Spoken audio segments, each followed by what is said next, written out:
Boa noite, namastê, bem-vindos. Começando o encontro satsang de hoje. Muito bem-vindos.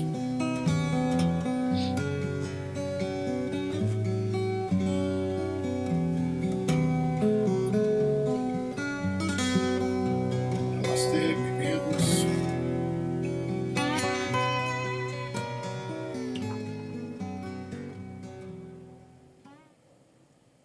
Para quem está chegando hoje pela primeira vez, o satsang cria uma oportunidade para a gente examinar, investigar, explorar os inúmeros aspectos que compõem a nossa jornada espiritual. São muitos, né? São muitos. Porque cada um de nós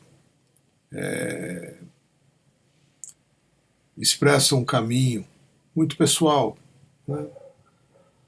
Coletivamente nós somos todos buscadores, estamos buscando as mesmas coisas, invariavelmente, né? A gente quer ficar bem, a gente quer ser mais feliz, se sentir realizado na vida, se sentir amado, ser capaz de amar, encontrar um propósito, um sentido, fazer bom uso do nosso precioso tempo, aprender muito, crescer muito, aprender para crescer. E não tem outra forma, né, da gente impedir isso. Não tem uma forma da gente impedir isso, porque o crescimento é inerente à nossa condição. Uma vez que estamos vivos aqui, nesse querido planeta, o nosso anseio, muitas vezes nem tão conscientes estamos disso, né? Mas o nosso anseio é de crescimento, é de evolução. É importante que a gente sinta isso na vida, né? Que não esteja desperdiçando a vida, que cada evento, cada pessoa, cada relacionamento, cada situação, independente da circunstância, nos permita, ao lidar com ela, o tão almejado crescimento. E por que a gente precisa de crescimento? Por que eu digo tão almejado crescimento? Se a gente muitas vezes nem está muito preocupado com isso, né? A gente ouviu dizer que é bom, né? Porque o crescimento é a única forma da gente não apenas visitar, mas se manter de uma forma mais permanente e em estados de alegria. O crescimento é a única forma da gente encontrar um estado de alegria incondicional, né? Alegria incondicional é aquela alegria que acontece porque você está vivo, porque você está enxergando, porque você está acordando de manhã tendo um monte de coisa legal para fazer, apesar das dificuldades, apesar das coisas que não são tão legais assim, né? Só de você estar vivo e poder, né, usufruir das inúmeras situações que a vida te traz uma imensa alegria. E para você desfrutar dessa alegria, você também precisa se encontrar num bom estado, né? Num belo estado.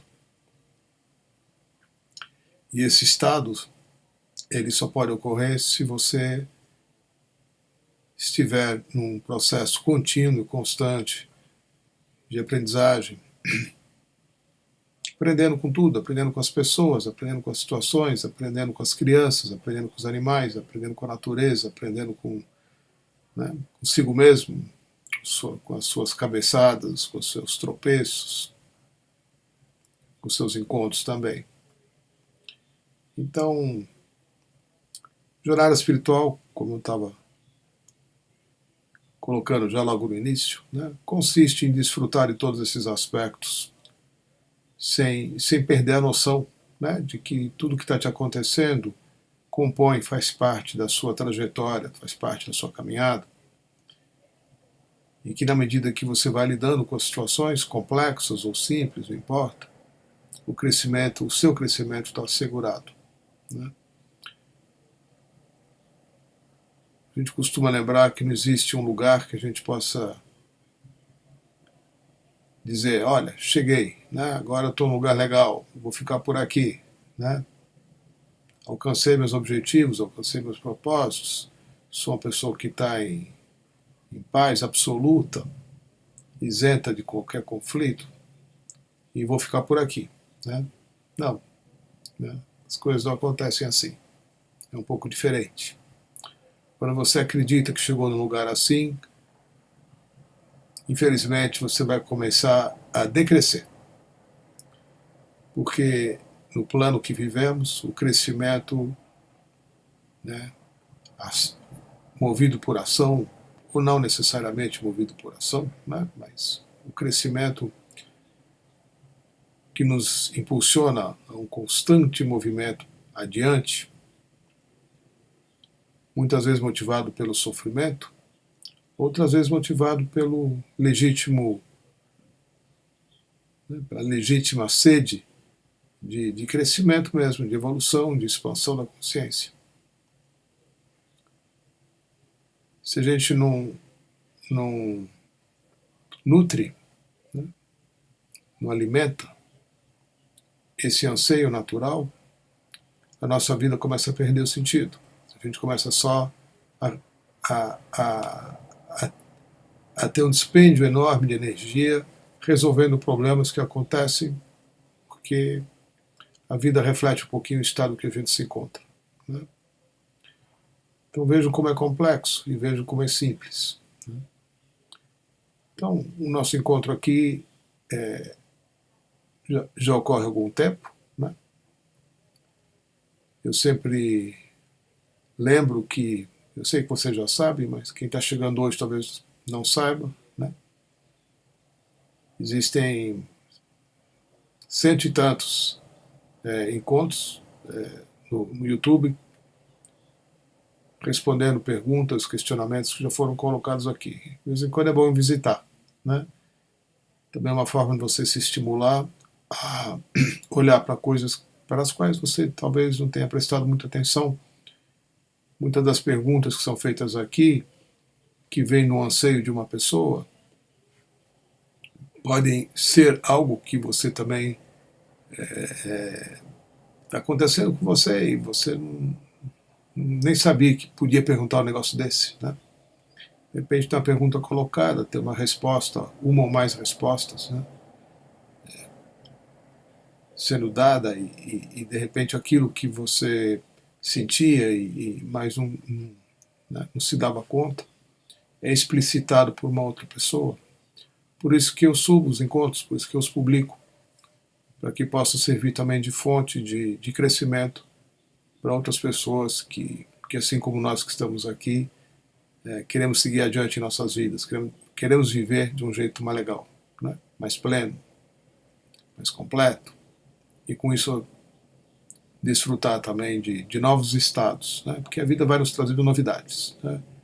Isso é da natureza, né? Da vida, é da natureza não ser algo fixo e parado. A natureza ela se move, nem que seja para, né, derrubar a folha, secar a folha e fazer uma nova folha brotar, né? Então, todas as coisas obedecem certos ciclos. Um ciclo não é exatamente a cópia do outro, né? As coisas vão mudando, né? O ciclo pode ser o mesmo, estamos vivendo novamente agora aqui um outono, mas com certeza o outono que a gente está começando a viver aqui no Brasil não é o mesmo outono do ano passado. O ano passado foi diferente, o retrasado também, né? Será que já houve um outono, um início de outono como esse desse ano? Provavelmente não, né? Então o ciclo se repete, no entanto ele é novo, ele é inédito. E na nossa vida as coisas também são assim, nós também funcionamos ciclicamente, né? Temos e visitamos ciclos externos e internos continuamente, né? Desde das fases da Lua até outras fases, né, internas, seguindo aí as voltas que a Terra dá em torno de si mesma, seguindo as voltas que a Terra dá em torno do Sol, seguindo as voltas que o Sol dá também no sistema solar, seguindo as voltas que o sistema solar dá em torno de outras galáxias. Então, estamos o tempo todo em movimento, né? Eu estou indo lá para o macro, né? Mas internamente a coisa não é muito diferente. Tudo que está lá fora, tudo que está no universo, estou dizendo que o universo é fora, o universo não está fora, né? É só uma forma de colocar. Todas as coisas que se manifestam externamente nada mais são do que processos que se dão também igualzinho, né? Dentro de cada um de nós. Daí a beleza da gente estar fazendo um encontro assim, porque a gente vai trazendo luz, né, para as questões pessoais que compõem o ciclo de cada um. Então, mais uma vez, bem-vindos e fiquem à vontade, a partir de já, a colocar as questões que eventualmente vocês tenham, tá bom? Nosso encontro é feito por meio delas, né? Perguntas pessoais, questões pessoais, todas as perguntas são bem-vindas, como eu sempre lembro aqui. A gente tem até as 23 horas para estar comentando. Depois eu finalizo o encontro com uma Oneness Meditation, que é uma transmissão muito especial de Diksha através dos olhos, né? A gente fecha esse encontro, abre novamente para a transmissão da Diksha e receber também outras pessoas de outros países que não participam desse porque não falam português, né? Eu anuncio também aqui no encontro que no mês de maio nós temos o processo lá no Rio de Janeiro, né? O famoso Fonte de Sincronicidades, ou Source of Synchronicities, o SS, no final de maio. E eu recomendo fortemente a participação de todos, né? Eu vou estar presente lá também, já vai ser a 5ª vez que eu participo de um processo assim, e vou continuar participando sempre que eu tiver oportunidade. Mas as oportunidades não são eternas, né? Então, sempre que surgir algo desse tipo, né, uma possibilidade de você estar interagindo com mais brasileiros, com outras pessoas, boa parte das vezes em que esses encontros ocorreram, nós éramos em torno de 1.000 pessoas, de 800 pessoas. Então, um grupo de pessoas buscadoras num número desses, né, juntos, passando um final de semana juntos, numa sala e recebendo conhecimento, meditando juntos, é uma experiência muito forte e muito importante, né? E eu fortemente indico vocês a participarem dela. Aqueles que quiserem mais informações a esse respeito, podem me procurar diretamente, ou tem informações no site, né, que se chama fenomenobrasil.com.br, tem no Facebook, tem na minha página pessoal, tem, enfim, ou me escrevam ou me telefone, que eu vou ter o maior prazer em passar adiante as informações, tá bom? Oi, Lúcia Sante. Ser tu querido, em minhas relações sempre tive muita necessidade de me doar como busca de autoaceitação. Hoje não sinto mais essa necessidade, percebo que o desconforto do outro é nítido. Me sinto em paz mesmo sabendo que o outro não está. Como me preservar desses julgamentos? Lúcia, eu não sei se eu entendi exatamente o que você está colocando, tá? Eu entendi uma coisa aqui, vou ver se é por aí, né? Eu vou começar pelo fim da pergunta, ou pela pergunta que você coloca no final. Não é necessário você se preservar de coisa alguma, viu? Então, e não é possível você evitar julgamentos. Então, é da natureza da mente humana julgar, é da natureza da mente humana comparar, é da natureza da mente humana preservar o ego, é da natureza humana, da natureza da mente humana criar e manter conflitos. E a natureza da mente é algo muito forte e nós não temos como alterar, né? É da natureza. A gente não altera a natureza, a gente a reconhece e podemos ou não fazer bom uso dela, né, sem nos vitimizar das suas ações. Então, a mente humana não vai mudar. Pelo menos, né, a gente está entrando num novo ciclo, uma era dourada. Então, desde 2012, pode ser que dentro né, de médio prazo, não sei se curto, alguns padrões da mente mudem. E uma vez que eles mudem e o estado coletivo de consciência mude também, as pessoas deixem de fazer uso do julgamento de uma forma tão contínua, né? Porque o julgamento é uma forma de você expressar comparação, né? Uma forma de você se colocar ou acima ou abaixo daquilo que você está julgando. Pode ser uma pessoa, pode ser uma situação. Então isso faz parte. Como é que você vai se preservar disso? Impossível. Não tem como, né? Então, sim, você vai ser julgada, não tem como se preservar, na mesma medida em que você julga continuamente também. A todos, a todas as coisas e também a si mesmo. É inescapável, né? Ainda é inescapável. Pode ser que, como eu já disse, em algum momento isso mude. Eu estou começando pelo fim da questão porque é o que você está me pedindo, como se preservar do julgamento, né? E eu estou te dizendo, olha, não dá, né? Não dá. O que você pode começar a observar é como você corresponde a um julgamento de uma outra pessoa. O que você faz quando se sente julgada, né? E o que você faz ou deixa de fazer para não ser julgada. Porque aí você está numa armadilha, aí você está aprisionado numa condição. Se a sua vida está determinada, né, pelo que os outros acham a teu respeito, para colocar, né, de uma forma mais direta, você está aprisionada numa condição muito difícil. Ou seja, você não faz nada por si mesma. O que você faz, por quem quer que seja, é sempre com a intenção, né, de sair bem na foto, né, de tal forma que você não seja mais julgado do que você já é, né, ou vista de uma forma diferente do que você quer que seja, que você quer ser vista, né. É o jogo do ego, né. A gente usa máscaras para isso, né. A gente usa muitas estratégias, muitas mesmo, né, para não ser julgada. Não somente a gente faz um monte de coisa também porque acredita que se formos diferentes do que somos, seremos mais amados do que estamos nos sentindo, né?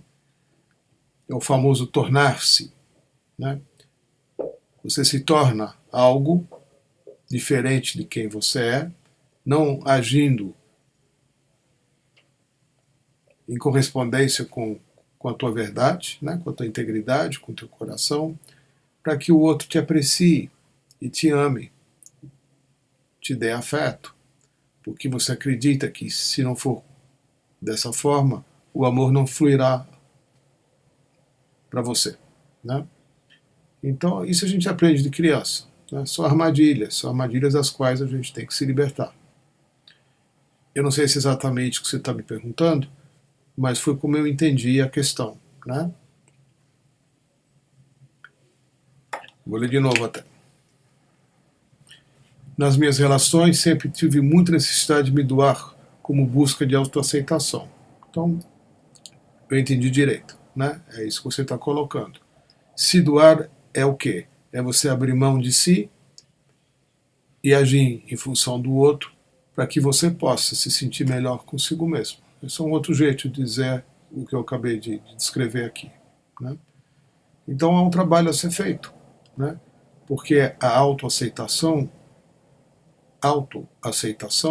ela não pode ser determinada pelo outro, aí deixa de ser auto, né? Você ainda está em busca de preservar a aceitação do outro por você, para que então você consiga aceitar a si mesmo, né? E isso não funciona, né? Porque você fica absolutamente à mercê do poder de uma outra pessoa E é o que já deve estar acontecendo, né? Quando você retira, né, quando você tira do outro o poder, né, de fazê-lo, talvez seja esse o seu momento, possivelmente você vai estar mais sujeita a ser vista diferentemente do que você esperava, né, que é o que você está querendo evitar, né? Então, é um trabalho também de consolidar um estado, né, como se você precisasse se acostumar a interagir no mundo, interagir com as pessoas, não se sujeitando aos desejos, né, às críticas, aos julgamentos, à apreciação que venha do outro, sabendo que o fato dela apreciá-la, apreciar, né, ou gostar de você internamente, você sabe que você está fazendo alguma coisa para conseguir isso, né? E aí você não fica bem consigo mesmo, para colocar de uma forma mais simples, né? Então é necessário se liberar disso, né?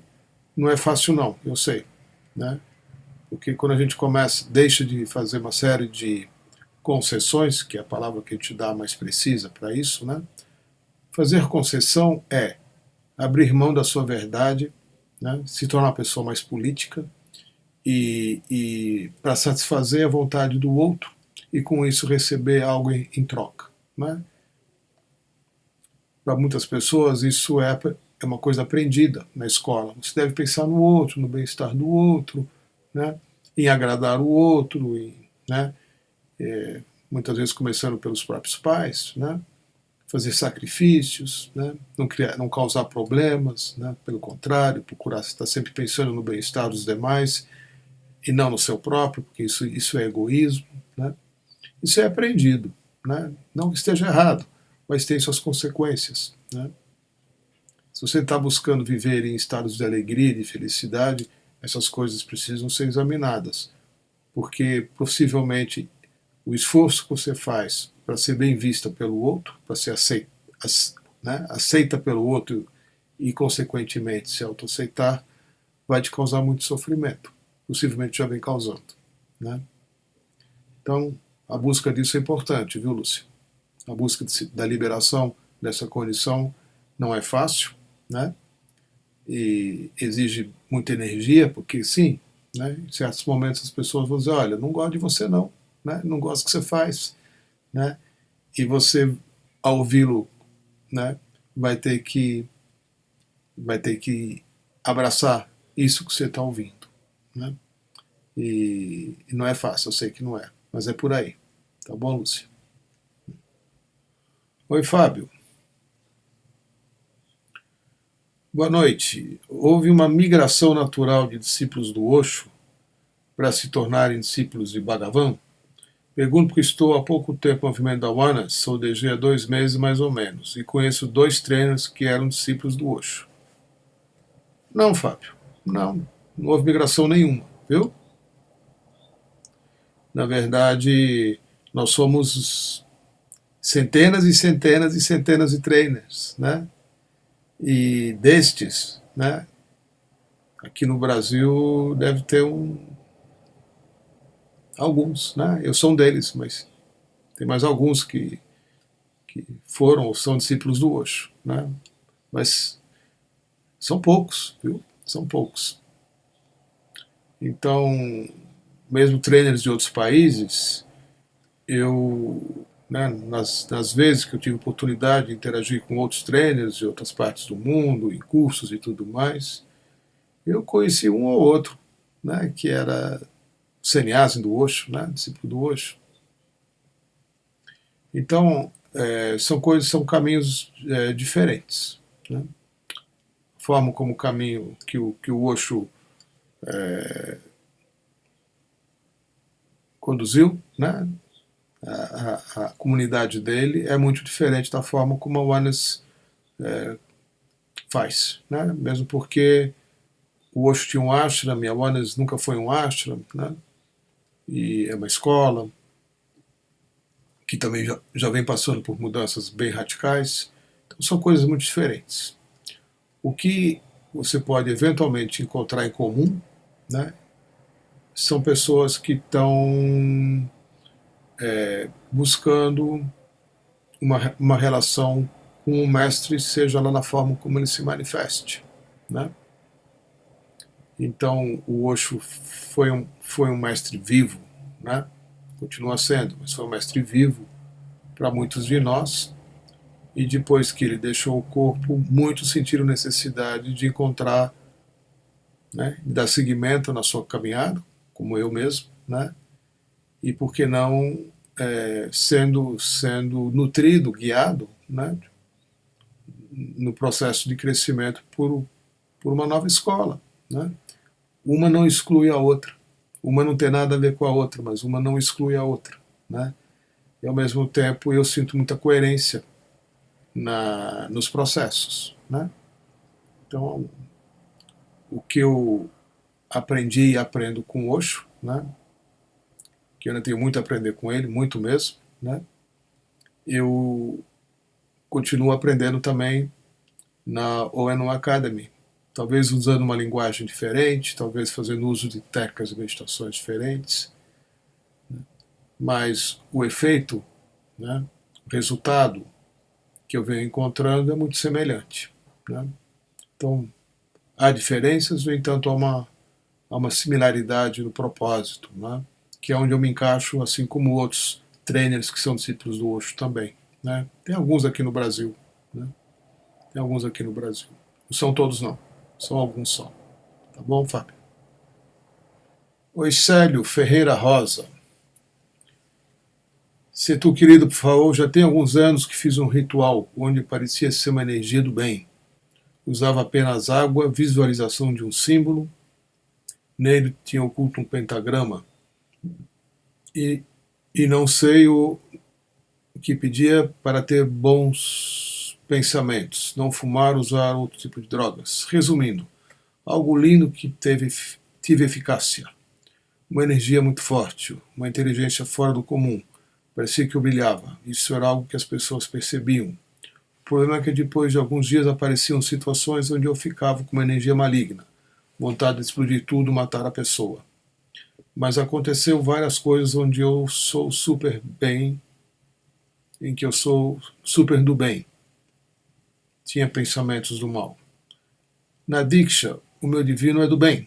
Eu não queria espiritualidade do ritual que comentei acima, não queria nada de mal.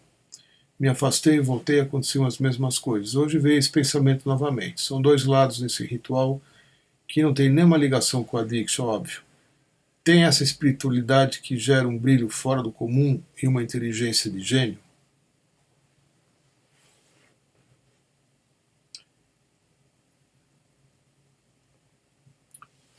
Sério,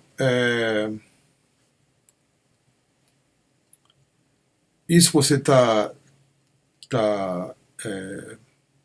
chamando de espiritualidade não é o que eu chamo de espiritualidade, né? Então, a espiritualidade começa por não separar coisas do bem, coisas do mal. Isso não faz parte da assim chamada espiritualidade, né? A espiritualidade real, ela visa uma expansão de consciência, onde todas as coisas estão inclusas, onde não há separatividade. Então, independente de você, do seu sistema de crenças, né? Nos demônios, nos anjos, no céu, no inferno, nas sombras, na luz, etc., né? Isso está mais associado à religião, né?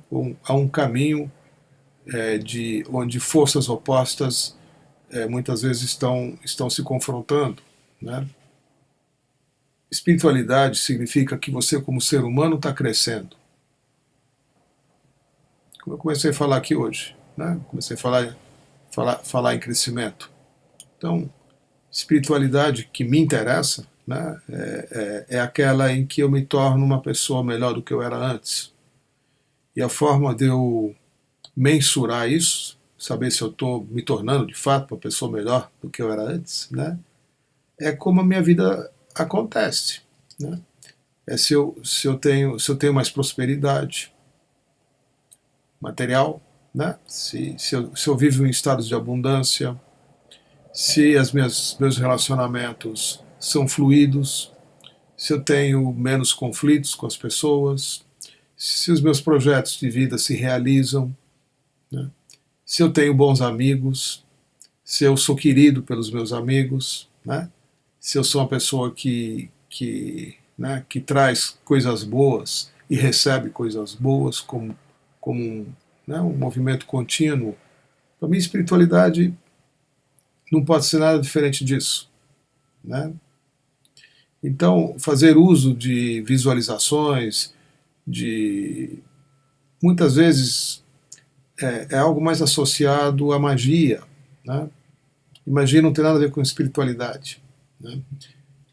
Tem a ver com o uso de poderes para se obter determinados resultados. Isso não é espiritualidade, isso é outra coisa, né? Então é preciso fazer uma distinção entre uma coisa e outra, né? No caminho espiritual você vai identificar aquilo que te impede de ser uma pessoa mais plena, né?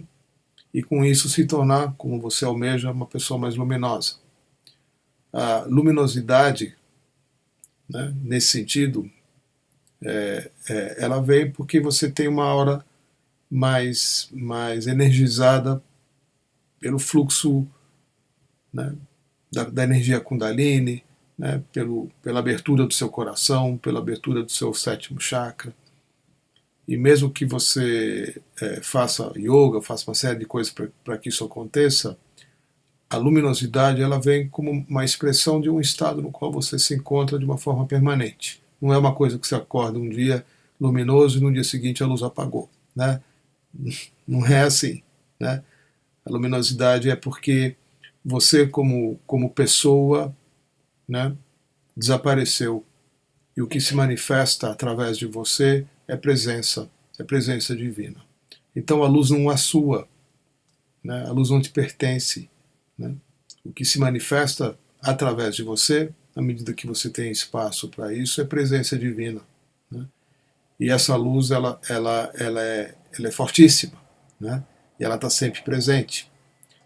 Nós né, com as nossas cargas, com os nossos inúmeros sistemas obstruídos, né, não permitimos que o divino se manifeste.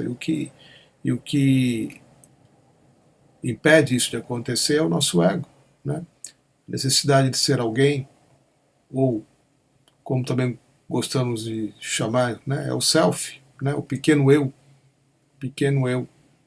né, que acredita que é mais do que o grande, né, mais do que a natureza divina, do que a presença divina. Então é muito mais um processo de identificação com esses aspectos, né? Não tenho como ir muito além do que eu disse aqui, tá bem? Mas é um pouco por aí, viu, Sérgio? Né? Fazer uso de determinados rituais pode ser uma forma de você aprender certas coisas, né? A gente, nos processos com a Diksha, usou de muitos rituais, né? Muitos mesmo, né? Eu sei fazer um monte de ritual, né?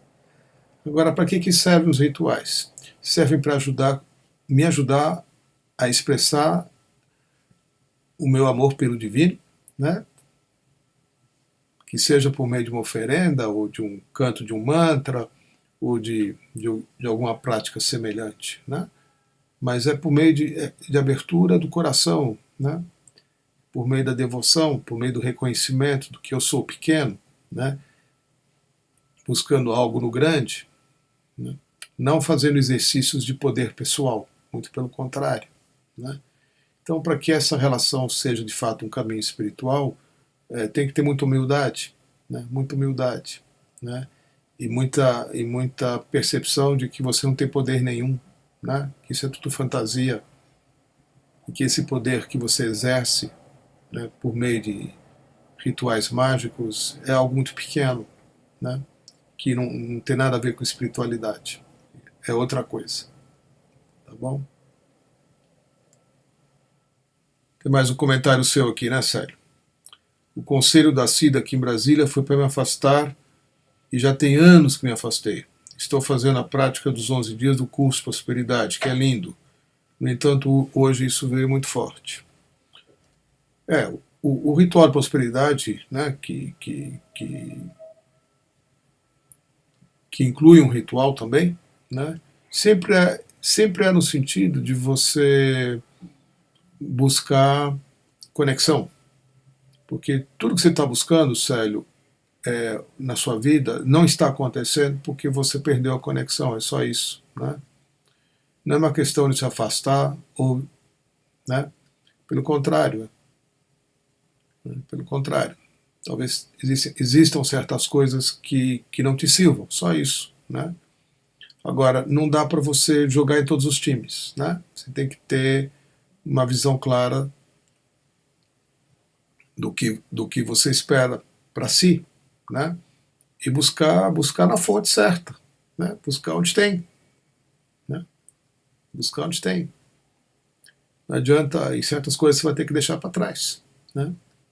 Pode ser que elas tenham te servido numa época e hoje não te servem mais. É meio isso que eu estou entendendo que você foi orientado pela CIDA. Né? E a CIDA, como eu, é uma trainer avançada, né? E agora ela fez mais um treinamento lá, ela recebeu, né, mais alguns instrumentos como trainer, e ela também gosta e sabe fazer rituais maravilhosos, né?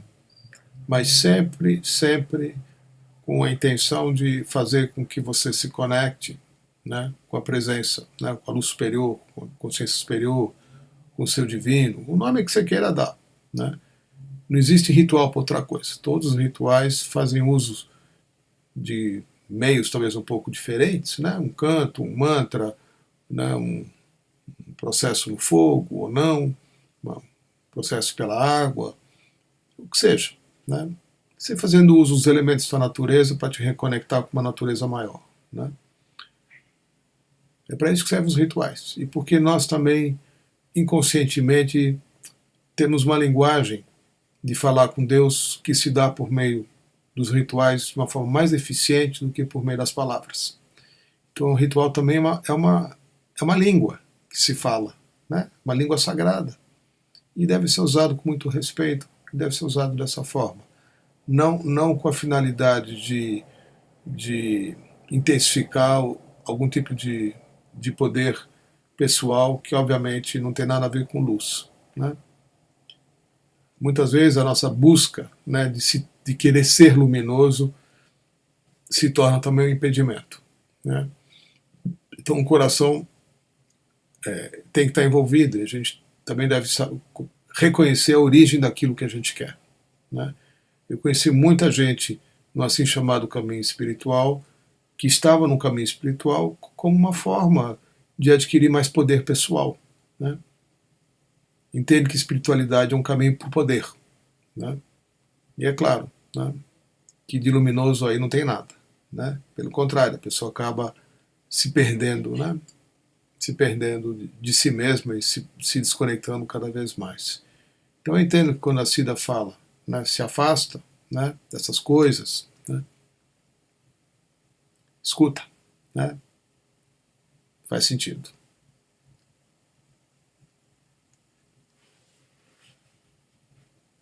Tá bom, Célio? Uma das características, né, de uma pessoa que está num bom estado, né, é que as pessoas querem ficar perto dela. Né? E é o que acontece com os mestres. Então, né, quanto maior é a presença divina, né, num ser, né, que está encarnado, num mestre, num avatar, mais atração ele exerce, né, porque todo mundo tem um anseio de beber, né, dessa luz, de ficar perto, de se sentir abraçado, acolhido no coração. Então, se a gente, né, se alguns, né, têm o privilégio, né, de se manifestar aqui no planeta dessa forma e de ajudar outras pessoas a encontrar o mesmo estado, né? Essa é a função de um avatar, essa é a função de um mestre, né? Ele, por meio, né, das mais diferentes formas, aponta como você, né, como você pode encontrar a si mesmo, né? Para isso você tem que descobrir o que é o tal do si mesmo, né? Mas um mestre, ele é necessário, né, para te conduzir para um caminho assim. Oi, Cíntia. Cíntia TK. Olá, querido Setu. Ouvi a expressão florescer o coração. Você poderia falar um pouco sobre isso? Como florescer o coração? Há uma prática mais voltada para esse objetivo que outra?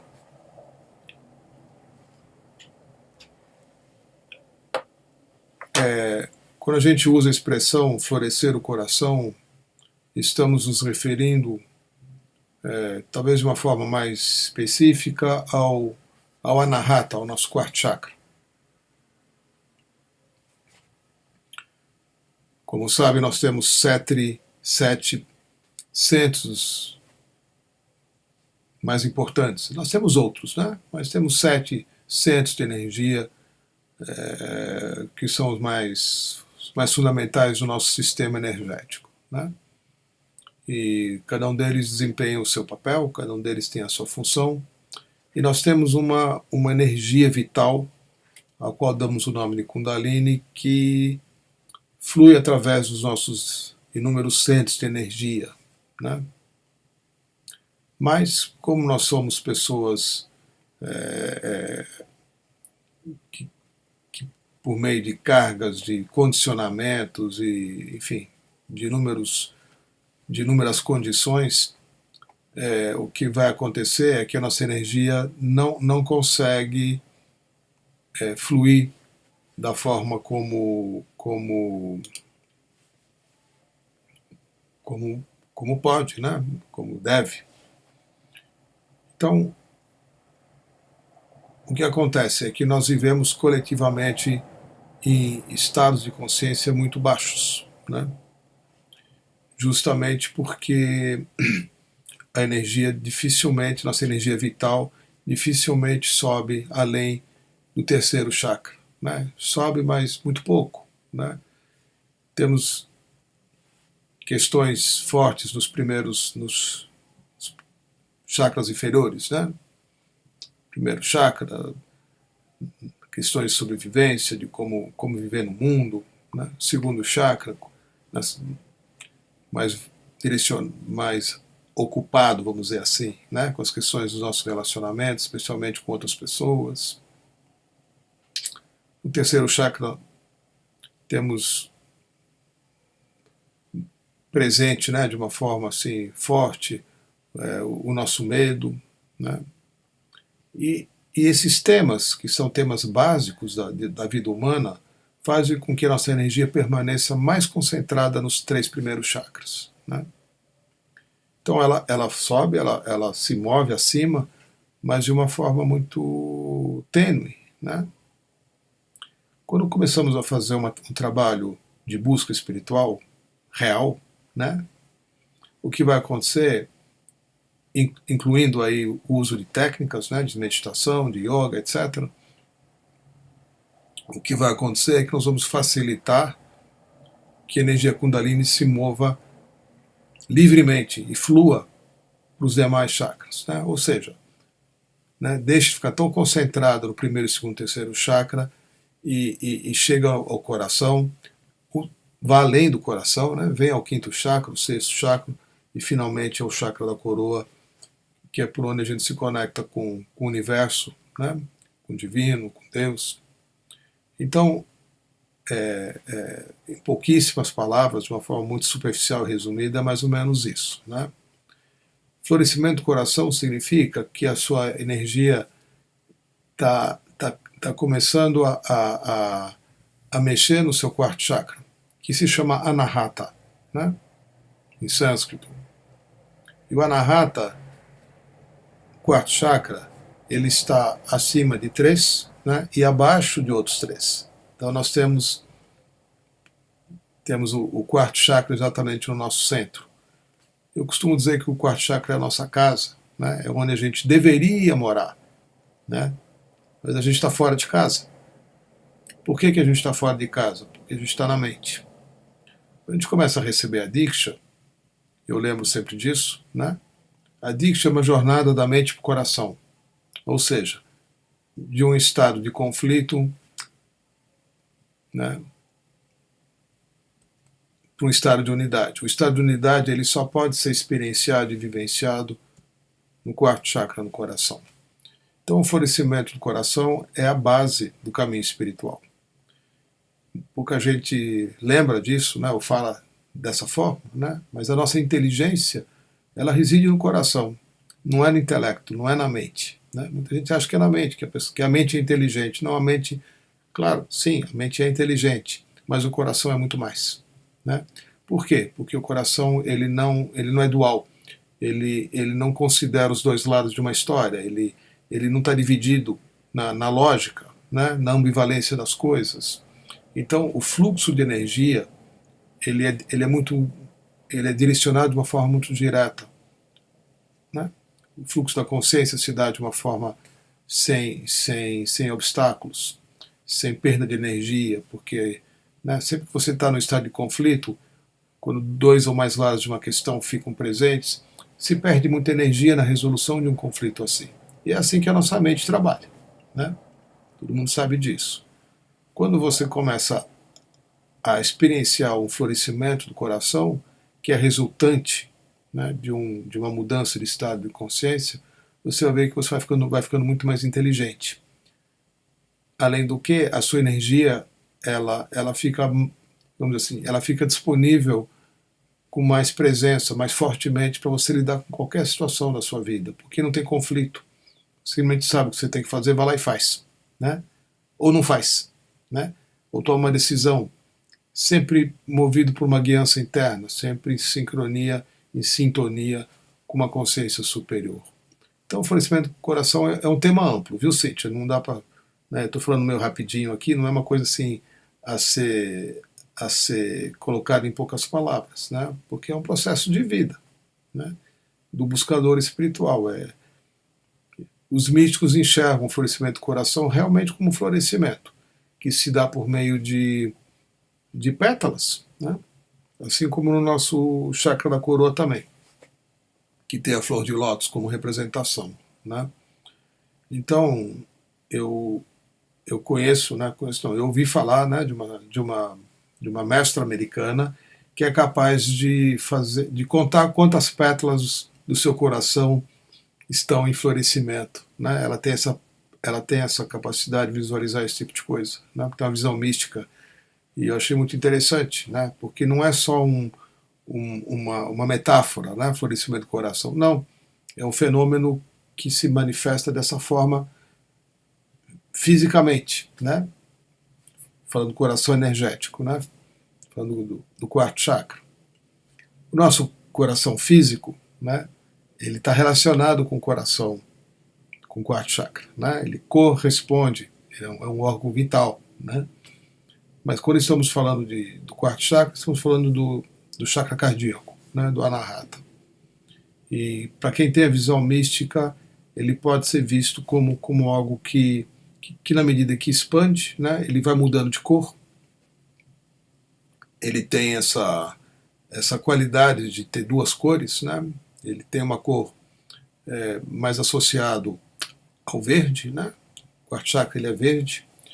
Energeticamente, ele vibra numa frequência do verde, e na medida em que ele começa a florescer, ele vai se transformando em rosa. Né? Ele tem essas duas cores como manifestação. Então, muitas vezes para quem tem a visão mística, você pode enxergar uma cor ou outra, ou as duas, numa pessoa que está num processo de florescimento do coração. Né? Isso é o que pode ser visto no plano energético, né? Mas obviamente, outras qualidades estão presentes. Né? Então, uma delas é a ausência de conflito. Né? Uma pessoa é muito certeira, né? No que diz, é muito certeira no que faz, né? E sempre com muita energia disponível para realizar o que precisa ser feito, né? E dito, ou demonstrado, ou realizado em vida. Então, é um pouco por aí, viu, Cíntia? É um pouquinho que eu posso falar a esse respeito, né? O coração é consequência do movimento ascendente da Kundalini, é um pré-requisito para que você desperte em consciência, né? Então, a consciência não reside no terceiro chakra, por exemplo, né? Então, é necessário ir além dele, né? É necessário trabalhar no sentido de fazer com que a sua energia se mova no sentido ascendente, fazendo uso do que for possível, né? Existem meditações e técnicas para isso, mas não é uma coisa exatamente só por aí, né? Sim, a yoga trabalha ativamente nisso, né? Um bom mestre de yoga, um bom instrutor de yoga, bem formado, né? Vai trabalhar no sentido de asanas específicos, né? Que vão permitir o fluxo de energia se intensificar, o que vai também, entre outros, né? Ajudar o florescimento do coração. Existem técnicas de meditações específicas. Eu costumo, se um dia você tiver, se é que já não teve, a oportunidade de participar de uma Oneness Meditation presencial comigo, né? Eu faço um encontro onde eu converso com as pessoas, do jeito que eu estou conversando aqui e tal, respondo perguntas, e depois eu preparo as pessoas para receberem a Diksha, através dos meus olhos, né? E é um processo de aproximadamente 7 a 10 minutos que eu faço, onde eu faço as pessoas reverberar um determinado mantra, né? Que eu não vou falar aqui agora, né? Porque fica para uma oportunidade como essa, mas que tem a finalidade de colocar as pessoas no coração, né? Eu uso de uma ferramenta para isso bem específica, que é um Bidya Mantra, né? Que faz parte de uma meditação que a gente aprende também nos cursos de iniciação, que se chama Chakra Dhyana. Talvez você já tenha feito, né? Então, a Chakra Dhyana trabalha os 7 chakras e tem um mantra específico que a gente pronuncia e canta quando chegamos ao 4º chakra, com a finalidade de ativá-lo, né? Então, existem várias coisas que podem ser usadas também para isso, né? Tá bom, Cíntia? Oi, Fábio. Tu, pegando esse gancho dos chakras, praticar a chakra dhyana ajuda bastante nesse processo de florescimento? Se sim, com qual frequência deve se praticá-lo? Então, acabei de falar aqui, né? Eu não tinha visto a sua pergunta, Fábio, mas eu acabei de mencionar aqui a chakra dhyana, né? Você pode fazê-la todos os dias, viu? Nenhuma técnica de meditação tem contraindicação. Toda meditação pode ser feita enquanto você sentir que ela está te fazendo bem, né? Muitas vezes a gente se propõe a fazer uma técnica de meditação quase como uma disciplina, né? Você não está nem afim de fazer, não está com vontade, mas como você tem o hábito de acordar a tal hora e fazer e tal, vou fazer antes de dormir, você faz, mas você não, né? Então, quando a coisa fica desse jeito, é melhor parar, né? Então, a meditação ela tem que ser feita com prazer, com presença, e você pode fazer ela todos os dias, não tem contraindicação nesse sentido, né? Lembro que uma meditação é uma técnica que vai ajudá-lo a entrar em estado de meditação. Muitas vezes a gente está no estado de meditação, independente de ter feito uso de uma técnica específica para isso. Então, muitas vezes uma técnica de meditação não está te ajudando mais, né? Aí você pode procurar outra. Existem muitas, eu conheço mais de 100, né? Então, a técnica de meditação ela tem a finalidade de fazer com que você alcance estados mais elevados de consciência, se torne mais presente, né? Que a sua energia Kundalini encontre um fluxo natural, sem impedimentos, por causa de emoções ou outras coisas, né? Outros estados de conflito. E vai chegar um momento que você não precisa mais ter a técnica, né? Você já se encontra num estado independente de fazer uso de uma técnica para chegar no estado, né? A técnica ela te leva lá. Uma vez que você está lá e permanece lá, você pode abrir mão da técnica, né? Agora, a chakra Dhyana é uma meditação maravilhosa, né? Justamente porque ela tem essa qualidade de trabalhar os 7 chakras com a mesma com a mesma importância, com a mesma intensidade, né? E funciona muito bem, que inclui o Bija Mantra, inclui a respiração e também a visualização, que ajuda também. Algumas pessoas têm dificuldade com a visualização, então cantam só o Bija Mantra, né? E, enfim, vai observando os resultados, né? Oi, Cíntia. Muito grato pela sua resposta. Eu vou aguardar a oportunidade da Oneness Meditation presencial. A próxima Oneness Meditation presencial que vai acontecer vai ser uma Oneness Meditation na quarta-feira da próxima semana, dia 25 de abril, e vai ser lá em Campinas, aqui em São Paulo, né?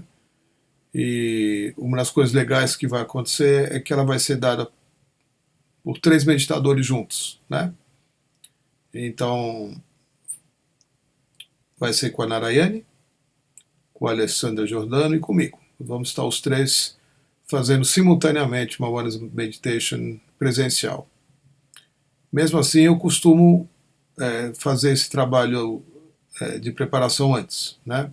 Mas como ainda não conversei com a Alessandra nem com a Narayana nesse respeito, pode ser que a gente não faça exatamente esse trabalho voltado diretamente para o quarto chakra, né? Mas eu costumo fazer, né? Eu sempre proponho de fazer porque ajuda a pessoa a sair da mente, né? Entrar vir para casa, né? Como eu acabei de dizer, e receber a Oneness Meditation de uma forma mais aberta, né? Então é isso. Próximo dia 25 às 19h30 em Campinas, vamos estar os 3 meditadores lá, tá bom? É uma oportunidade, caso você seja de São Paulo ou da região aqui, né? Se não, gente, vocês vão ter que se organizar, né? E fazer o convite para que a gente vá, porque é assim que a gente funciona, né? Eu vou a lugares que me convidam para fazê-lo, né?